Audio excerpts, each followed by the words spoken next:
Hello दोस्तों, नमस्कार। आज हम बात करेंगे अमिताभ बच्चन के बारे में, तो चलिए वीडियो शुरू करते हैं। अमिताभ बच्चन जीवनी। अमिताभ बच्चन हिंदी फिल्मों के अभिनेता हैं। हिंदी सिनेमा में 4 दशकों से ज़्यादा का वक्त बिता चुके अमिताभ बच्चन को उनकी फिल्मों से एंग्री यंग मैन की उपाधि प्राप्त है। वे हिंदी सिनेमा के सबसे बड़े और सबसे प्रभावशाली अभिनेता माने जाते हैं। उन्हें लोग सदी के महानायक के तौर पर भी जानते हैं और प्यार से बिग बी, शहंशाह भी कहते हैं। सदी के इस महानायक ने भी राजनीति में अपनी किस्मत आजमाई थी। वे राजीव गांधी के करीबी दोस्त थे, इसलिए उन्होंने कांग्रेस पार्टी ज्वाइन की थी और इलाहाबाद से देश 8वें आम चुनाव में ताकतवर नेता एच.एन. बहुगुणा को हराया था। लेकिन उन्हें ये राजनीति का संसार बहुत भाया और उन्होंने मात्र 3 साल में इससे अलविदा ले लिया। पृष्ठभूमि। अमिताभ बच्चन का जन्म उत्तर प्रदेश के इलाहाबाद जिले में हुआ था। उनके पिता का नाम हरिवंश राय बच्चन था। उनके पिता हिंदी जगत के मशहूर कवि रहे हैं। उनकी मां का नाम तेजी बच्चन था। उनके एक छोटे भाई भी हैं जिनका नाम अजिताभ है। अमिताभ का नाम पहले इनकलाब रखा गया था, लेकिन उनके पिता के साथी रहे कवि सुमित्रानंदन पंत के कहने पर उनका नाम अमिताभ रखा गया। पढ़ाई। अमिताभ बच्चन शेरवुड कॉलेज, नैनीताल के छात्र रहे हैं। इसके बाद की पढ़ाई उन्होंने दिल्ली विश्वविद्यालय के किरोरीमल कॉलेज से की थी। पढ़ाई में भी वे काफ़ी अव्वल थे और कक्षा के अच्छे छात्रों में उनकी गिनती होती थी। कहीं ना कहीं ये गुण उनके पिताजी से ही आए थे, क्योंकि वे भी जाने माने कवि रहे थे। शादी। अमिताभ बच्चन की शादी जया बच्चन से हुई, जिनसे उन्हें 2 बच्चे हैं। अभिषेक बच्चन उनके सुपुत्र हैं और श्वेता नंदा उनकी सुपुत्री हैं। रेखा से उनके अफेयर की चर्चा भी खूब हुई और लोगों के गॉसिप का विषय बनी।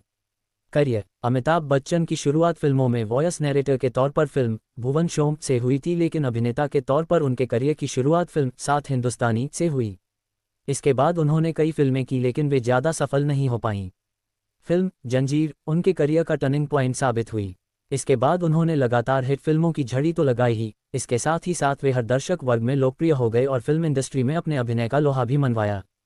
प्रसिद्ध फिल्में सात हिंदुस्तानी, आनंद, जंजीर, अभिमान, सौदागर, चुपके चुपके, दीवार, शोले, कभी कभी, अमर अकबर एंथनी, त्रिशूल, डॉन, मुकद्दर का सिकंदर, मी, नटवरलाल, लावारिस, सिलसिला, कालिया, सत्ते पे सत्ता, नमक हलाल, शक्ति, कुली, शराबी, मर्द, शहंशाह, अग्निपथ, खुदा गवाह, मोहब्बतें, बागबान, ब्लैक, वक्त, सरकार, चीनी कम, भूतनाथ, पा, सत्याग्रह, शमिताभ जैसी शानदार फिल्मों ने ही उन्हें सदी का महानायक बना दिया। पुरस्कार। सर्वश्रेष्ठ अभिनेता के तौर पर उन्हें 3 बार राष्ट्रीय फिल्म पुरस्कार मिल चुका है। इसके अलावा 14 बार उन्हें फिल्मफेयर अवार्ड भी मिल चुका है। फिल्मों के साथ साथ वे गायक, निर्माता और टीवी प्रेजेंटर भी रहे हैं। भारत सरकार ने उन्हें पद्मश्री और पद्मभूषण सम्मान से भी नवाजा है। अमिताभ बच्चन से जुड़ी कुछ दिलचस्प बातें। अमिताभ बच्चन सदी के महानायक कहे जाते हैं। वे हिंदी फिल्मों के सबसे बड़े सुपरस्टार माने जाते हैं। उन्हें असली पहचान फिल्म जंजीर से मिली थी। ये फिल्म अमिताभ से पहले कई बड़े अभिनेताओं को ऑफर हुई थी, जिसमें मशहूर अभिनेता राजकुमार भी शामिल थे, लेकिन राजकुमार ने इस फिल्म को ये कहकर ठुकरा दिया था कि डायरेक्टर के बालों के तेल की खुशबू अच्छी नहीं है। 70 और 80 के दौर में फिल्मी सीन्स में अमिताभ बच्चन का ही आधिपत्य था। इस वजह से फ्रेंच डायरेक्टर फ्रांसवा ट्रुफो ने उन्हें वन मैन इंडस्ट्री तक करार दिया था। अपने करियर के दौरान उन्होंने कई पुरस्कार जीते हैं, जिसमें सर्वश्रेष्ठ अभिनेता के तौर पर 3 राष्ट्रीय फिल्म पुरस्कार भी शामिल है। इंटरनेशनल फिल्म फेस्टिवल्स और कई अवार्ड समारोहों में उन्हें कई पुरस्कारों से सम्मानित किया गया है। वे 14 फिल्मफेयर पुरस्कार भी जीत चुके हैं। उन्हें फिल्मफेयर में सबसे ज़्यादा 39 बार नामांकित किया जा चुका है। फिल्मों में बोले गए उनके डायलॉग आज भी लोगों के दिलों में ताज़ा हैं। उनके सुपरहिट करियर में उनके फिल्म्स के डायलॉग्स का भी अहम रोल रहा है। उन्हें भारत सरकार की तरफ से 1984 में पद्मश्री, 2001 में पद्मभूषण और 2015 में पद्म विभूषण जैसे सम्मान मिल चुके हैं।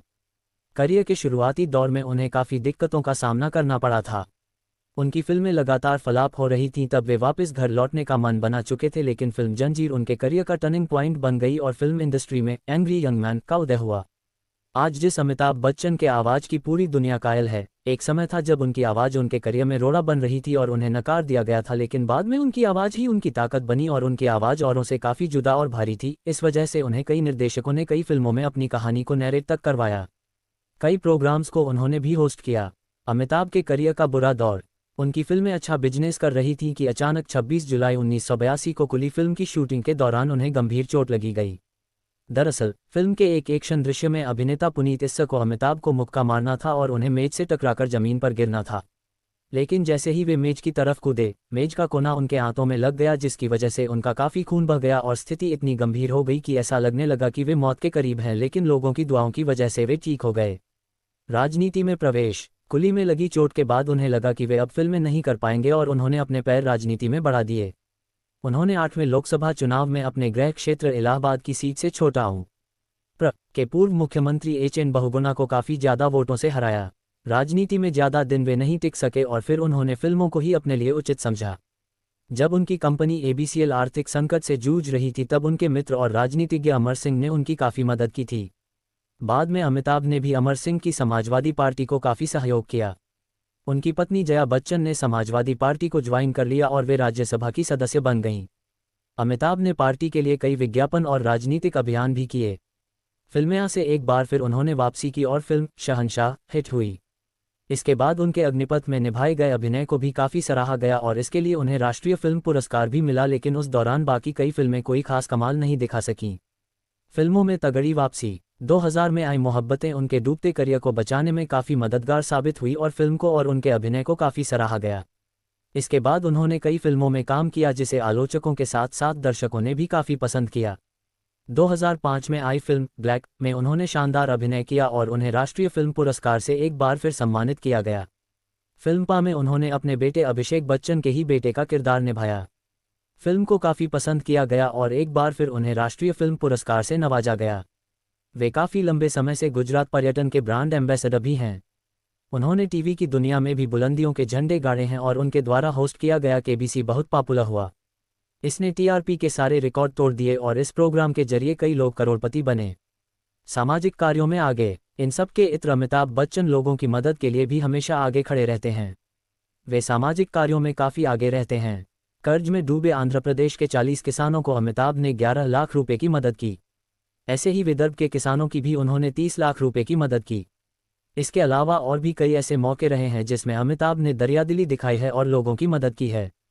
जून 2000 में वे पहले ऐसे एशिया के व्यक्ति थे जिनकी लंदन के मैडम तुसाद संग्रहालय में वैक्स की मूर्ति स्थापित गई थी। उनके ऊपर कई किताबें भी लिखी जा चुकी हैं।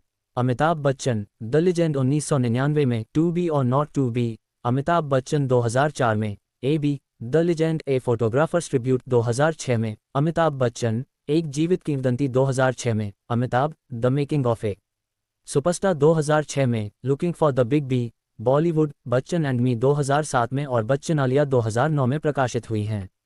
वे शुद्ध शाकाहारी हैं और 2012 में पेटा इंडिया द्वारा उन्हें हॉटेस्ट वेजिटेरियन करार दिया गया। पेटा एशिया द्वारा कराए गए एक कॉन्टेस्ट पोल में एशिया के सेक्सिएस्ट वेजिटेरियन का टाइटल भी उन्होंने जीता। टेक्नोलॉजी के दौर में भी सबसे एक्टिव बच्चन। आज का दौर सोशल मीडिया का है।